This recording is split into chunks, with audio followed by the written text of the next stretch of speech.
안녕하세요. 오늘 저희가 한번 깊이 파고들어 볼 이야기는요. 아마 세상에서 가장 유명한 이야기의 첫 페이지, 창세기 1장입니다. 네, 태초에 하나님이 천지를 창조하시니라. 그렇죠. 이 한 문장만 들어도 다들 아실 텐데요. 근데 이건 그냥 세상이 6일 만에 만들어졌구나 하고 넘어가기에는 그 안에 숨겨진 구조적인 재미가 정말 많습니다. 맞아요. 오늘 저희가 해볼 건 바로 그 설계도를 한번 같이 펼쳐보는 거예요. 땅이 혼돈하고 공허하며 흑암이 깊음 위에 있었다. 이 완전한 무질서, 말 그대로 카오스에서 어떻게 질서정연한 코스모스가 탄생하는지 그 과정을 한번 따라가 보려고 합니다. 네, 오늘 이 이야기에 접근할 때 가장 중요한 포인트는요. 이걸 뭐 과학 교과서처럼 보는 게 아니라 하나의 아주 잘 짜인 문학 작품이자 신학적인 선언문으로 보는 겁니다. 문학 작품으로요? 네, 누가 들어도 이해하기 쉽고 또 기억하기도 좋게 아주 정교한 패턴을 가지고 있거든요. 이야기를 따라가시다 보면 분리와 채움이라는 두 개의 큰 기둥이 보이실 텐데 거기에 집중하시면 훨씬 흥미로우실 거예요. 좋습니다. 분리와 채움. 그럼 첫 3일, 그 분리를 통해서 공간을 만드는 과정부터 시작해 볼까요? 네. 첫째 날 하나님이 빛이 있으라 하시니까 빛이 생기고 곧바로 빛이랑 어둠을 나누시죠. 그리고 빛은 낮, 어둠은 밤이라고 이름도 붙여주시고요. 네, 여기서 매일 반복되는 후렴구 같은 구절이 등장하죠. 맞아요. 하나님이 보시기에 좋았더라. 그리고 저녁이 되고 아침이 되니 이는 첫째 날이니라. 바로 그 보시기에 좋았더라는 표현이 아주 중요합니다. 히브리 원문으로는 토브라고 하는데요. 토부요? 네. 근데 이게 우리가 흔히 생각하는 뭐 나이스나 뷰티풀 같은 미적인 감탄사라기보다는요. 기능적으로 완벽하다, 의도한 목적에 딱 들어맞는다는 의미가 훨씬 강해요. 그냥 보기에 예쁘다는 뜻이 아니었군요. 그렇죠. 빛과 어둠이 이제 각자의 역할을 완벽하게 수행할 준비가 된 재기능을 하는 상태가 되었다는 선언인 셈이죠. 목적에 부합하다. 와, 훨씬 깊은 의미네요. 그럼 둘째 날은요? 이번엔 궁창을 만들어서 궁창 위의 물이랑 아래의 물을 나누시잖아요. 여기서 궁창이라는 게 하늘을 말하는 거 맞죠? 맞습니다. 근데 이 궁창이라는 단어가 당시 고대인들이 세상을 어떻게 이해했는지 살짝 엿볼 수 있는 창문 같은 거예요. 그래요? 네. 과학이 발달하기 전 고대 근동 사람들은 하늘이 이렇게 단단한 돔 형태로 되어 있고 그 돔 위랑 아래에 거대한 물이 있다고 상상했거든요. 아하. 과학적으로는 물론 사실이 아니지만 이 이야기의 핵심은 그게 아니죠. 온 세상을 뒤덮고 있던 그 혼돈의 물을 질서 있게 나누는 거대한 경계선을 만들었다. 이 상징적인 의미가 훨씬 중요합니다. 무질서를 정리하는 과정인 거죠. 그러고 보니 둘째 날 기록에는 유독 보시기에 좋았더라는 말이 빠져 있네요. 이건 왜 그런 걸까요? 정말 예리한 지적이신데요. 학자들 사이에서도 의견이 분분한 지점입니다. 그래요? 어떤 사람들은 아직 창조가 진행 중인 상태라서, 그러니까 물이 완전히 분리되지 않았기 때문에 평가를 보류했다, 이렇게 보기도 하고요. 또 어떤 사람들은 물의 분리 자체가 아직은 좀 불완전한 상태를 상징하기 때문이라고 해석하기도 합니다. 흥미롭네요. 네, 정답은 없지만 이런 빈틈이 오히려 더 많은 생각을 하게 만드는 부분이죠. 그렇군요. 자, 이제 공간을 만드는 마지막 날, 셋째 날입니다. 여기서는 두 가지 일이 한꺼번에 일어나죠. 네, 맞아요. 먼저 물을 한 곳으로 모아서 마른 땅, 묻을 드러내고 각각 땅과 바다라고 부르시고요. 그리고 그 땅 위에 온갖 종류의 식물들이 자라나게 하시죠. 여기서 우리가 주목해야 할 핵심 표현이 처음으로 등장합니다. 어떤 거요? 바로 각기 종류대로라는 말이에요. 식물들이 그냥 뭐 뒤죽박죽 생겨난 게 아니라 씨 맺는 채소는 채소대로, 열매 맺는 나무는 나무대로 각각의 고유한 질서를 가지고 창조되었다는 걸 강조하는 거죠. 이 표현은 이후 창조 과정에서도 계속 반복되거든요. 이 세계가 우연의 산물이 아니라 체계와 분류를 기반으로 설계되었다는 아주 중요한 단서입니다. 정리해보면 첫 3일 동안 빛과 어둠, 그러니까 시간, 그리고 하늘과 바다, 땅이라는 공간, 이 무대가 완벽하게 준비된 셈이네요. 정확합니다. 이제 무대는 완성됐습니다. 다음 3일 동안 이 텅 빈 무대를 어떻게 배우들로 채워나가는지, 그걸 지켜보는 게 이제 두 번째 막의 핵심이죠. 여기서부터 정말 기가 막힌 대칭 구조가 나타나는데요. 넷째 날부터 여섯째 날까지의 채움이 앞서 3일 동안 만든 공간과 정확하게 짝을 이룹니다. 그렇죠. 완벽한 문학적 대칭이죠. 넷째 날은 첫째 날의 공간을, 다섯째 날은 둘째 날의 공간, 여섯째 날은 셋째 날의 공간을 채우는 방식이죠. 맞습니다. 이런 구조가 당시 사람들에게는 이 이야기가 굉장히 신뢰할 만하고 잘 짜인 진리라는 인상을 강하게 주었을 겁니다. 근데 잠깐만요. 여기서 궁금한 게 생겼어요. 첫째 날에 이미 빛이 있었잖아요. 네, 있었죠. 근데 굳이 넷째 날에 와서야 해와 달 같은 광명체를 만드는 건 순서가 좀 이상한 것 같지 않나요? 이건 어떻게 이해해야 할까요? 아주 좋은 질문입니다.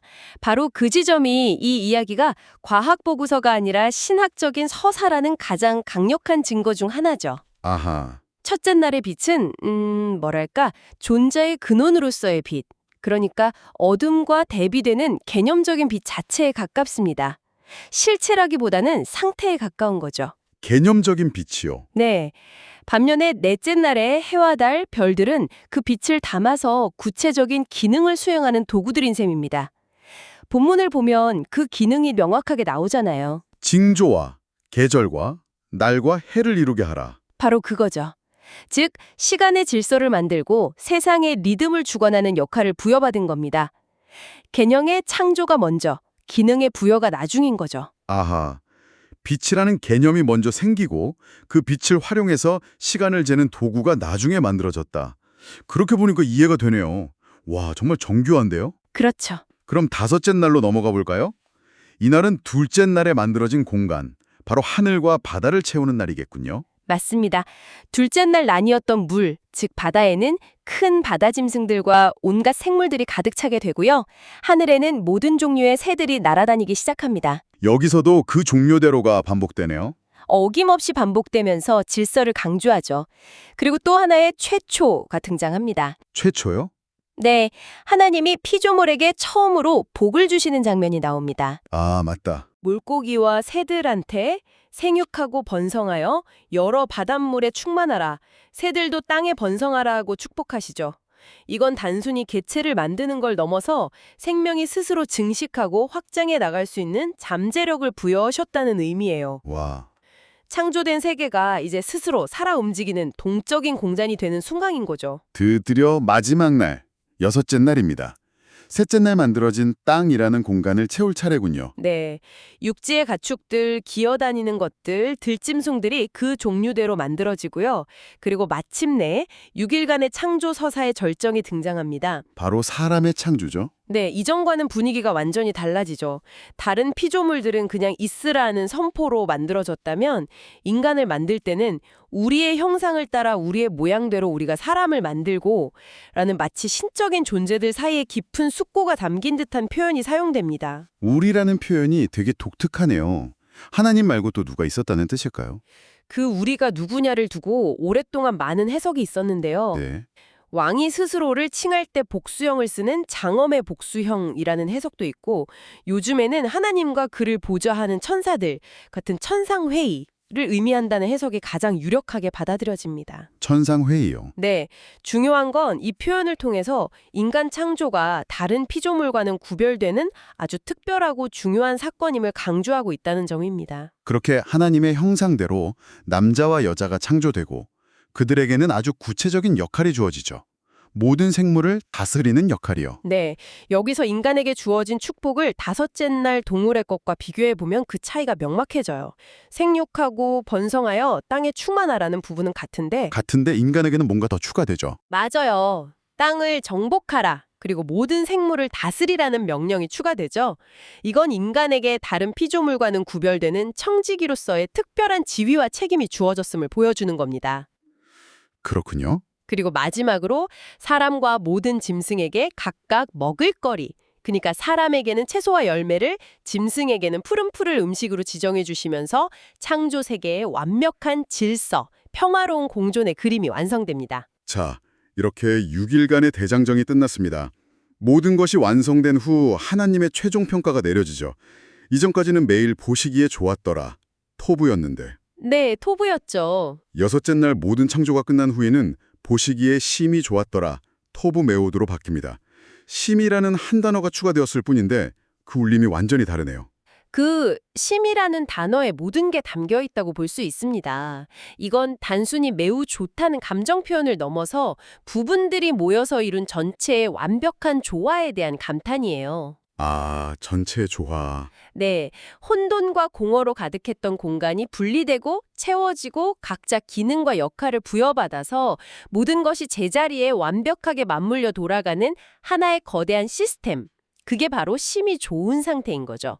특히 이야기의 정점인 인간이 청지기로서의 역할을 부여받음으로써 이 조화로운 시스템이 정점을 찍었다고 보는 겁니다. 와, 이렇게 전체 구조를 듣고 보니까 마치 잘 짜인 컴퓨터 프로그램을 보는 것 같기도 해요. 어떤 점에서요? 1일에서 3일차에 운영체제랑 기본 폴더 구조, 그러니까 시간, 공간, 땅을 만들고 4일에서 6일차에 그 폴더 안에 실행 파일이랑 데이터, 해와 달, 동물, 사람을 채워넣는 것처럼요.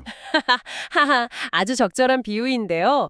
그리고 이런 정교한 구조는 단순히 문학적 아름다움만을 위한 게 아니었어요. 아, 또 다른 의미가 있나요? 네. 당시 주변 고대 근동의 다른 창조 신화들, 예를 들어 바빌로니아의 에누마 엘리시 같은 서사시를 보면 세상이 신들의 끔찍한 전쟁과 폭력, 시체를 찢는 행위를 통해 아주 혼돈스럽게 만들어지거든요. 세상에. 그에 비하면 창세기 1장은 신의 권위 있는 말씀 한마디로 어떤 폭력이나 다툼도 없이 질서 정연하게 세상이 창조된다는 점에서 아주 급진적인 신학적 선언이었던 셈입니다.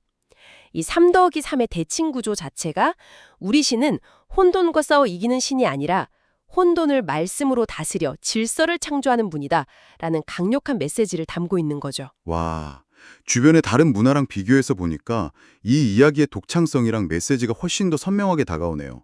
오늘 정말 많이 배웁니다. 다행이네요. 자, 그럼 오늘 나눈 이야기를 한번 정리해 볼까요? 오늘 저희가 살펴본 창세기 1장은 혼돈에서 시작해서 분리를 통해 공간을 만들고 채움을 통해 그 공간에 생명과 기능을 부여하는 3 더하기 3의 명확한 대칭 패턴을 따라 전개되는 매우 정교하게 설계된 서사였습니다. 네, 그렇죠. 각 창조 행위마다 목적에 부합하다는 의미에 보시기에 좋았더라는 긍정적 평가가 반복되다가 모든 것이 조화롭게 완성되었을 때 마침내 보시기에 심히 좋았더라로 마무리되었고요. 네, 맞습니다. 마지막으로 생각해 볼 만한 질문을 하나 던지면서 마무리하고 싶은데요. 네, 어떤 질문인가요? 이 이야기의 마지막에 인간에게 땅을 정복하고 모든 생물을 다스리라는 역할이 주어지잖아요. 오늘날 환경 문제와 생태계 위기를 마주하고 있는 우리에게 과연 이 다스린다는 것의 진정한 의미는 무엇일까요? 아, 이 이야기가 처음 기록되었을 때 고대인들이 이해했던 정복과 다스림의 의미랑 21세기를 살아가는 우리가 이해하는 그 의미는 어떻게 같고 또 다를 수 있을까요? 이것이 폭력적인 지배를 의미하는지 아니면 지혜로운 청지기로서의 돌봄을 의미하는지 이 질문을 한번 곱씹어 보시는 것도 오늘 나눈 대화를 삶으로 가져오는 아주 흥미로운 탐구가 될 것 같습니다.